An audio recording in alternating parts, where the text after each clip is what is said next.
We have 40,000 meters of core now. We've got a world-class asset that wants to grow. We're going to grow it quickly and advance it through those production decisions over the next several years.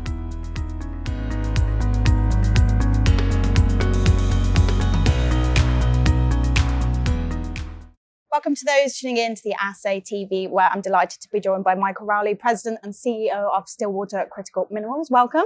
Thank you. Glad to be back. So it's been actually a little while since we caught up. Can you give us a bit of a background to Stillwater for those any unfamiliar viewers? Sure.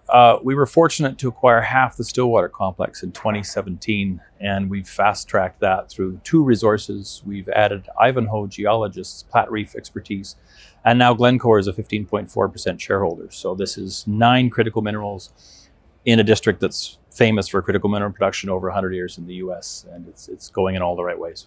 Excellent. And we're definitely going to get into the project. But before we do, let's talk about the support you have from the US government. You've obviously received a lot of funding in terms of DOE grants, I believe over $2 million US. 2.75 US. 2.75. Yeah. And now you're looking for DOD funding. So can you talk us through that? Yeah, the US government, DOD DPA Title III is the preferred channel for exactly what we need, drill funding, and also feasibility studies. We want to advance, accelerate this project. They get that. I've met with numbers of levels of government now, both senators, both congressmen from Montana. It's all thumbs up, and we're doing really well on a larger program proposal through the Department of Defense. Excellent, excellent. And whilst we're on the track of the US government, the election, tariffs have been imposed to imports from Canada and China, etc. What does this mean for domestic producers? Yeah, it puts a premium on US metal, doesn't it? And we have 9 within a historically productive, actively productive American district. Bigger picture, yeah, this is pro-America. And everything I've heard from the Montana state and federal politicians is pro-critical mineral. They want to grow that base, not only mining, also processing within the state. And I think we can be a very real part of that going forward, yeah. Excellent. So let's move on to Stillwater. In 2024, you completed a property-wide geological survey. Can you tell us some of the findings there and some of the minerals hosted in the project? Yeah, it's 1.6 billion pounds nickel, copper, cobalt, 3.8 million ounces platinum group elements and gold. So it's already robust. And if you look closely at our materials, it's actually 5 deposits on strike across that 10-kilometer core of the project. And that's set within 32 kilometers of very underexplored lower Stillwater strike.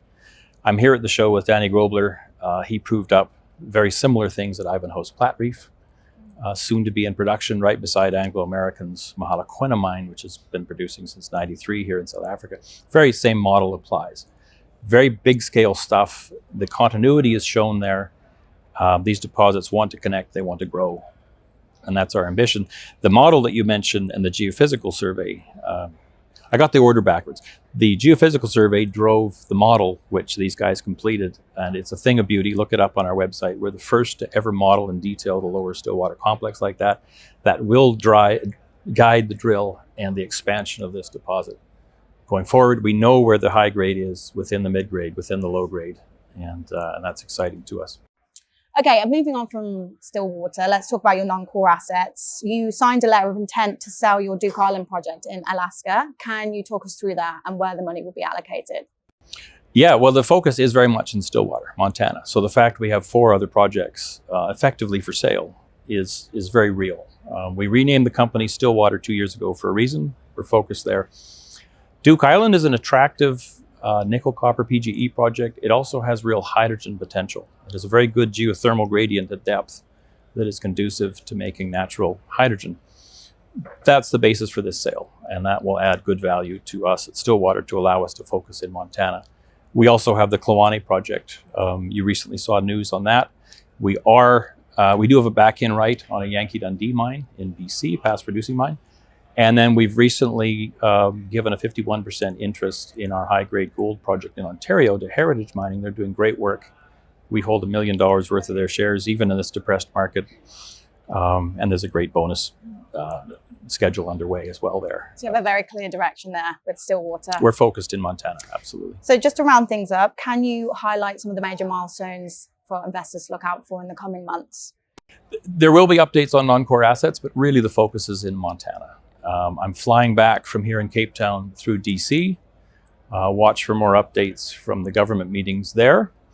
And then drill, baby, drill in Montana. Wrap a PEA study around it. The short summary on Stillwater is we have 40,000 meters of core now. We've got a world-class asset that wants to grow.